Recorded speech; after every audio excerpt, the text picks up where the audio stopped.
Well, All right. Josh, episode 1 of the Homegrown Hustle. Why did we choose that name? Because you thought it was good. I did think of it. That's, I I liked it think too. I liked it too. I think a lot of it is the homegrown hustle just kind of has a ring to it that it's like, yeah, we're loan officers in the mortgage industry, right? But you can be anything as long as you're willing to hustle for it. So, episode 1, Homegrown Hustle. Here we go. And a little bit more in the name because we are obviously loan officers, both from Tula, but like we grew up on the same street. Yeah. And so we are homegrown. Home. Same road. Yeah. Same little road, Tooele, Utah. Like, Yep. I don't know. I think it I has. still look at his house or his old house every day growing up because I still live in my house, not with my parents. You used to have a lawn. We had a lawn once. Yeah. The house is on downhill for sure. But yeah. Anyway, so part of this, what we're trying to do with this podcast is create a platform for not just real estate professionals, mortgage loan officers, and real estate agents and title companies, but pretty much anyone that is willing to hustle as an entrepreneur. So, if you're a CPA, accountant, bug yeah, guy, plumbers, let's hear bringing the bugs. I don't want you bringing the bugs. Yeah, don't kill the bugs. You can come. You bring the yeah, absolutely. other way around. No, stay home. So that's just, I think, trying to create a platform that everyone can have a voice is kind of our biggest goal. So, yeah, That's right.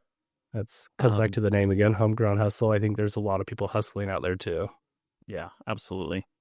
I realize as I'm speaking to you that I say a lot of ums. So either our editor is going to leave that in or he's going to cut them out, and that's all right. But there's a lot of ums. Yeah, it is. So what's your why?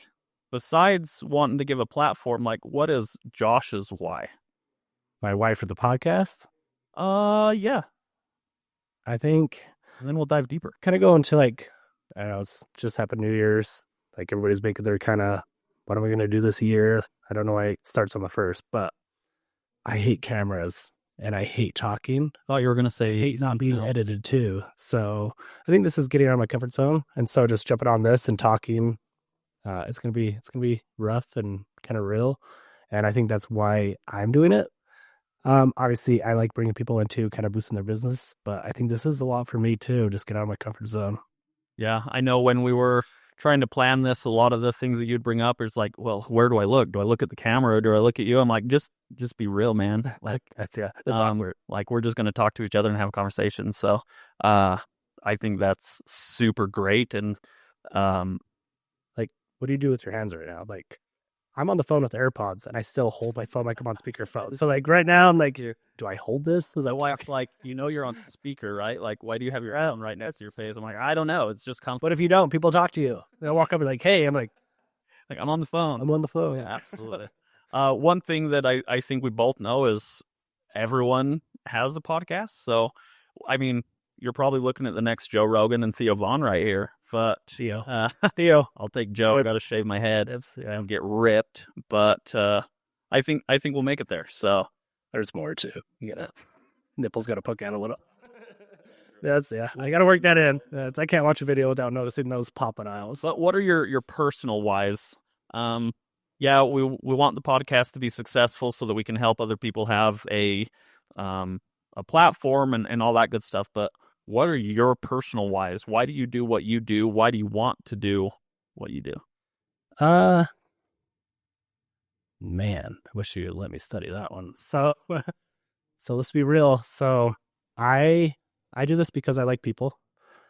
I might be shy, but I do like work with people, and I make sure they get a good deal because if you're buying $1 million home, that could be a big difference on, do you get the house? What kind of price did you get? Did somebody take care of you? So like I get to kind of be in that part of their life, but also they could really get screwed and they could lose earnest money. They could lose the house. They could lose their house because they're supposed to buy another house, but was selling their house. Like I feel like I can kind of fill that void and just make sure it goes through right and not let a different lender just kind of bait switch, pull them along. And then I don't know, I'm just kind of always done financing too. So it just makes sense.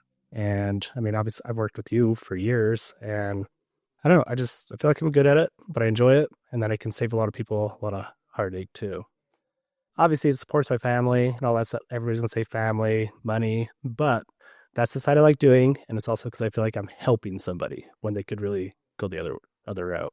Yeah, for sure. I think it's super important to know your why. And like you said, everyone's going to say family, and it sounds cliche, but really, that's your why. Like, Oh yeah, I have to the only reason you go to work is to support your family. exactly. So and then kind of reversing it too, like when you work with me and I work with you, both ways is I'm working for your family too. Yeah, And so like when you do my loans, you're helping my family. absolutely. But then in turn, I'm helping your family too. It's I don't know. It's homegrown. Yeah, absolutely. And yeah, I like that you just said that the homegrown hustle. Like we do it because Taking care of each other. it's about our homes. It's about where we call home. The why is my family, and it's every family I know. Yeah, absolutely. So some of my whys, I mean, very similar. Obviously, um, I love the aspect of being able to help people. First time home buyers, stuff like that. Pause. Pause. Before I get into that, like you literally will save a family. Oh, So yeah, that's true. And we can definitely get into that. so we'll talk homegrown heroes now, but I'm gonna come back to that. Okay. So, homegrown heroes. What? Or home for heroes. So, Homegrown hustle. I think what you're trying to get at is my other profession is I'm a fireman. Yeah, but I So- think you should talk about that too now, Yeah, as you're talking about heroes. sure. Um, I I fell in love with the fire service back in 2020 when I got on as a volunteer firefighter in Twila City, and it's been the best thing that's ever happened to me.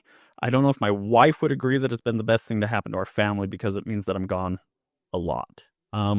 Yeah, And which is not just yeah, on; it's also got him. What's he doing right now? Like, yeah. I mean, is he in a house? being a fireman definitely uh comes with a lot of risk. So if you know anyone else besides me, I mean, you've probably had conversations that the things that we do, and viewers listening or watching, if you know anyone in the fire service or even in law enforcement, you know that we're running towards the danger while everyone else is running away. So yeah, I can talk about the loan side of stuff with mortgages and how I try to put out fires as far as that goes, but like in all reality, my absolute favorite thing to do in the entire world is run into a burning structure. And if there, I know it sounds I'd both so listen bad, smell on him. so bad, I don't want to blow it out. Like it might get on my mustache. but I do get on that subject. Eating a s'more is really tough with this mustache. You don't do it with the beard. I try, That's and I you get have to work- marshmallow all over. yeah. Try both sides. Like I'm like avoid here, now it's down here. But running into a burning structure or towards a car that's on fire or a big mountain that caught on fire, these big wildland fires. I mean, as we talk right now, California is once again burning, and that's probably not a surprise to anyone. Honestly, I didn't know. But it's on fire again. The Palisades, if you know where that is, there I don't. something happened. I haven't really looked into it, but it's on fire again. So, yeah, I mean, that if I were to say my true love of a profession is fire, and if I made more money as a fireman, not sure I would be doing loans, but I love what I do as far as the loan side as well. Well, I think that's awesome. And just for everybody watching, mom, dad, hi. He had no idea we were going to talk about this. This is free flowing. I threw that right at him, threw him off. So that's kind of how these will go. Is he threw me off, I threw him off, but kind of shows as loan officers and firefighter how he can just kind of think on the fly and recover and just be himself. Yeah, so that was not scripted. That was me just throwing at him right now. And I think that just makes it a little bit more real. Yeah, one thing that Josh and I talked about while we were preparing to start this, and obviously this is episode 1, so it's like super clunky, and it's gonna not have a great flow to it, but later on down the line, we'll find our groove. We'll figure out what we're doing. Yeah. But this is always meant to be like super real and authentic. Yeah. You might hear swear words. You might hear the bad things that come with being a loan officer, but you'll also hear the good things about being a loan officer and what this industry has done for my family and as well as Josh's family, and also the bad things that it does to our family. Yeah. It's very time consuming. It's a roller coaster too. We're not 9 to 5. It's Mm-hmm. 10 p.m., 6 a.m. We're getting texts, we're getting calls. Yeah, Yeah. a lot. And it's a commission only job. So if you're not That's doing these things, you're not getting paid. not making money. It's definitely stressful during the holiday season. Very fine line we run with our wives. That's very. Yeah. So, and if you know who my wife is, she loves Amazon and Temu, and at times I'm like, I'm gonna have to delete your app. Now, honestly, I wish my wife would get a little bit more Temu so there'd be a little bit less Amazon, but I'm just as bad too. Yeah, I blame a lot on her, but I definitely have my vices that I buy all the time. We don't get as much. We just buy more expensive things. Exactly right. Exactly right. I mean, it's better. Yeah, I think it's better. I I mean, have like 7 lower seats. I have 2 kids. lower. What? Yeah, Why do you have so many 2 questions? strollers, 1 kid. Like there's always something a little bit better. So you can see all the stuff I can open an avocado with. Like I have like 4 ways to open an avocado. Yeah. See, I find myself diving into the whole TikTok shop. Have you found yourself on a TikTok dive yet? I did some sports shop? trading cards, and I've done that. was apparently it's a hobby. I thought I'm gonna get these cards. I'm gonna resell these cards. No, no, it's a hobby. Yeah. Well, I've found that I keep buying things from the TikTok shop. I probably have like 4 or 5 tripods for my phone to set up on so I can make videos at home. Okay. Not R-rated ones, but like ones to I mean, if you come over, we can probably Let's get the tripod. we can talk about it. But I keep buying like video making equipment for this profession so that I can make videos at home and talk about different loan programs or guidelines or whatever. Yeah. And my office is just littered with all this stuff, and I don't know what's wrong with me, but I just keep buying it. You do have a pretty cool setup, though. Yeah, I wish I had this setup.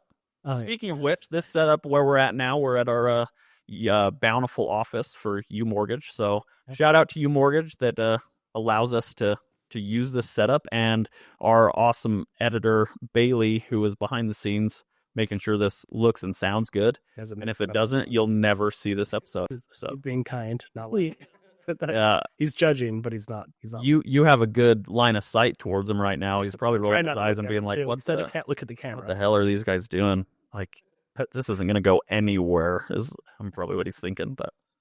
But anyway, so let's kind of jump into some of the loan officer side of things. If you were to be a home buyer today, whether it was your first time or this is your 6th home, what are you looking for in a loan officer? What am I looking for? Okay. Let me just say, I'll just share my experience. And if my family's watching, like, I could get in trouble. So Excellent. So when I went to buy my first house, so my brother-in-law is a broker like us. Mm-hmm. My sister-in-law is a realtor. And my other sister-in-law is a realtor. Did I say two brothers? Brother-in-law, One brother that's a broker brother. like us. Either way, And then all a real family. estate agent. I'm not even going to say now. No names. They won't even know. So family, and it's all in-laws, and I thought this will be so easy. What I found out is they don't usually all work together, Mm-hmm. so it was a little bit rough. We got the house. It was all fine. I got a really good deal. But that's kind of where I saw, like, this could be a little easier, a little better. Now I got a HUD home, and there's a lot of weird stuff. I needed, like, carpet to even qualify. So, like, they all worked really hard. But going back, I'm like, okay, if I would have had a team of people that have worked together before, this would be nicer. So if I was going to go choose somebody now, I would probably talk to the loan officer, LO, first, because obviously I care about my payment, what it's going to look like, how much money I need, way before I get shown a house. Like, it doesn't do you much good to not know what your payment is or what you're qualified for. Like if I'm going to go shopping for a house in Twilla, I'm going to go Snob Hill right now. Let's go get that house. Yeah, absolutely. Can't afford the house. No. So who's going to tell me that? The loan officer. Right. Realtor wants to sell me the house. Absolutely. Title guy is going to do whatever I want. Which, newsflash, loan officer wants to approve you for that house too, because the commissions are good, right? I mean, Unless he wants to what we have do. it too. Yeah, unless Right? he's competing to see it. But we still have to be right about it.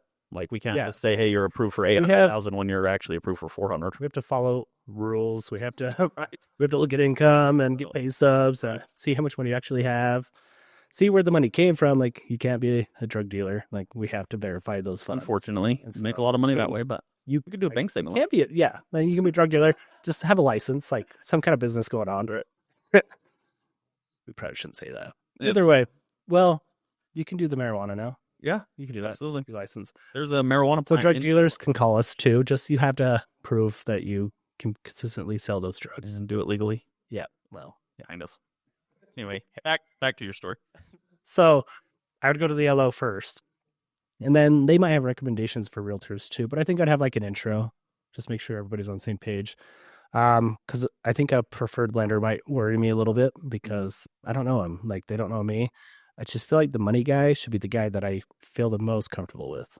Yeah, And then an agent I might say, talk to an agent, too. Let's just get on the same page. But if the LO and the realtor talk and they know what the offer should be, and if they need concessions or to even make it work, should be happening before you've walked into a house. for sure. That's super important for everyone to be on the same page. I was gonna say something about that, but I It's probably really forgot. too. It's probably when I like mess up with like who's actually my family. Yeah, well, that's all right. I forgot what I was gonna say to that, so we'll come back. So how about you? So if we were gonna reverse and say, okay, you're gonna go buy your first house, what's step one? What are you doing? Yeah, in the past, like not being in this industry, being brand new, I probably would have sought out an agent, a real estate agent, and said, "Hey, I'm interested in this house. I want to go look at it."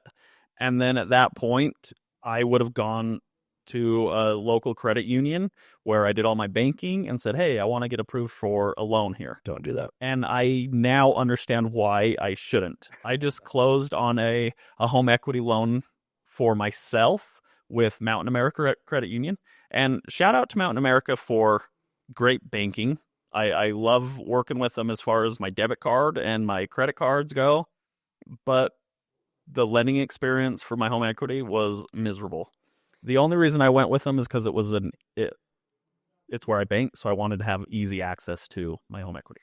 Yeah, I mean, they have some good products. They do. And I'm not saying that they don't. I'm just saying that the mortgage side of stuff, you don't get the service from that type of company as you would a broker or even some retail loan officers. Knowing now what you know, why do you think that is?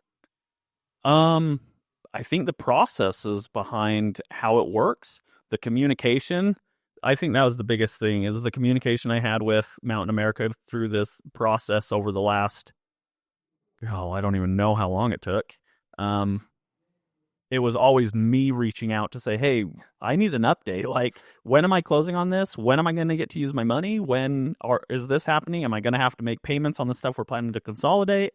I need to know what's going on." And it was always me reaching out for an update.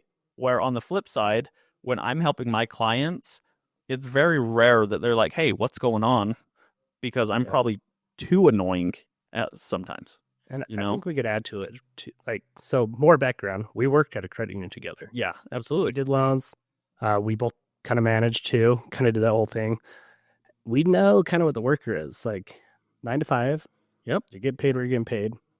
You might have tiny bonuses. It might be 9 to 5, but you're not starting work until 10 and you're finishing work at 4. And like a lot of it's like day-to-day stuff, and you're pretty much making the same money if you're really lazy or if you're trying really hard. Like Absolutely. you can get little bonuses, but it's like very middle ground. Absolutely. And so when you're talking to somebody doing a loan, HELOC, whatever you're doing at Mountain America, I'm not saying they're not driven, but they're still getting paid. Yeah. Like they have a lot of people to talk to as well. And this will sound weird, like me and you are busting our butts because we only get paid if that loan closes. Absolutely. And we're all self-generated. Like what that means is we don't get leads. Like we are finding everything. So if I help you and I don't call you, you're not going to call me again. Yeah, So like, absolutely. yes, we want to get paid. Yeah. And we have to do a really good job or we don't get the next one. Yeah. We will get the next one because they have a lot of marketing money. Their logos everywhere, their branches everywhere. People have to put their direct deposit there. Yeah. That's why absolutely. people go there. It's not because they do a stellar job. Well, I they love, might still do a stellar job. and I love banking with them. Like I love my checking and savings account. I love my credit card that I have with them. The banking portion is great.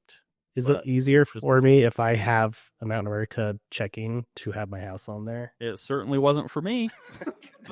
That's what I get all the time. Like, it's just so much easier to transfer. Like, you do it once a month and it's auto pay anyways. Like, you don't know. Like, Yeah. no. The reason I chose to put my HELOC there is because I plan on the way that I'm starting to do my finances is it relies on my HELOC a lot more for transfers. So there's going to be a lot more than just one a month or stuff like that. So one thing too about loan officers here in Utah, like I wish we could write off all these stuff. Oh yeah, realtor could write off. Like we're W-2 still, so yeah. take me to lunch. Everybody we take to lunch just to try to share about our business. That's from our pocket. Yeah. Like we don't get to write that off.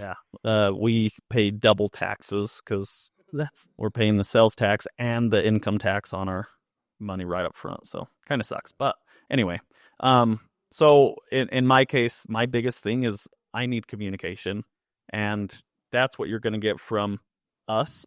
However, there is a saying that not all loan officers are created equal. Not even in our broker space, you're going to have loan officers that are still lazy. They understand that, hey, if I don't do this loan, I'm not going to get paid, but that's just not enough to drive them to do a good job. And I know you have the communication too, because we cross realtors all the time. Mm-hmm. And I've had some on my side where you're talking to a listing agent. They call me like, hey, I'm working with Cameron on your side. He put in an offer with this realtor, whatever. And I'll be like, okay, keep me posted. I want to know how it goes. They will follow up. They say, oh, he's talking to me all the time. Yeah. And I lead with that. I say, you're probably going to get annoyed with how often this was listing side. This wasn't even your borrower. This is the I'm not getting any money from the listing side. It's only the buyers that get my paycheck. So do you think Mount America right now is calling the listing side to keep them up to date? No, because I didn't list now. They're not even. Well, okay. I know what you mean. They're not even calling you, and you're the one going to them for a loan. Right. So that is another side. If you're a realtor, you're a client, you're a potential anybody looking to buy a refi, do you want an easy process? Yeah. So I think that is something super important to realize, that when you're picking a loan officer, find someone that cares. And it's not just the 9 to 5, because most of the time, especially if you're going out to buy your house, when are you going to look? When are you wanting to put in those offers? Chances are it's on a Saturday or a Sunday. Yeah. Or after hours, after you got off work. Early. We've worked other jobs. If I'm working, doing any kind of sales, and it's like 9 to 5, I don't have time. I can't call. I can barely do the grocery list of pickup. Like I'm lazy. I don't go into Walmart. So I just take the online pickup. I'm too lazy to do that during not lazy. I'm busy. So, and at lunch, I'm eating lunch, and then I'm right back to whatever I'm doing. So if I could talk to somebody at 6 p.m., perfect. 7 p.m., even better. 8 p.m., it might be a little late for me because I got to put the kids down. But it's a whole different ballgame. But I mean, I've answered my phone after 10 p.m. even. It's just how'd that go? When they call, they. No, it was the client was probably happy. How'd that go with your wife? Oh, yeah. My wife doesn't enjoy that. No, mine. She yells at me. We have fights all the time about how often I'm on my phone. But if I don't answer my phone, I don't get paid. Yeah, and I say that now not because of her. That's right. I have the same feelings with my wife too. I'm like, well, I think every LO has that with their spouse. And I have this really weird thing. Like if I see the text, I can't not think about it. If I see it, I'm going to respond. And so this year, kind of resolutions is try to put the phone across the room, plug it in, not in bed. So sorry, everybody that's used to me responding at 11 p.m. or midnight. Yeah. Probably will be 7 a.m. 8. The one thing I'm trying to do is like Apple. I don't know if Samsung and Google have. Yeah, the sleep, whatever. Yeah, I use those focus things. So I'll use sleep when I'm going to bed, but then I'll also put on a personal focus from like 6 to 8 so that is just family time. And I'll tell my wife, occasionally I'll look at it, and if I need to respond, I'll respond. But if not, then I'm trying to give quality family time from that 6 to 8. Most of the time, it doesn't always work. I mean, we still have, most of the time, this is what I tell my wife. It doesn't matter all the time if I respond really fast. But what if I'm not fast enough? Yeah. What if that was a big need? The realtor was in the house, had a question. Exactly. I just want to make sure that it's not that text. Now, that's probably not happening at midnight, but. You never know. So I think that's, honestly, I mean, when you pick an LO, find someone that you can trust. Find someone that you know is going to talk to you. Somebody you probably know, because when you look at those online ads, it's not always the same rate. Absolutely. Good one's going to explain to you what it means, how it works. Let's take care of you. Yeah. But on a quick note, don't always look for the cheapest rate. Because it's just like, do you want to close? If you go and find a contractor to build something and you go with the cheapest price, is it really going to look great? Good? we'll save that for another. Yeah. I'll bring Sure. pictures of my basement. I will bring pictures. Your basement looks great. It looks, yeah, until, yeah. Just imagine these like spaced out not evenly. Like, we'll have some pictures for you. Anyway. All right. Well, we're gonna end it here, and we'll be back. But any final thoughts from you, Josh? No, I'll see y'all next time. Okay. Adios, amigos.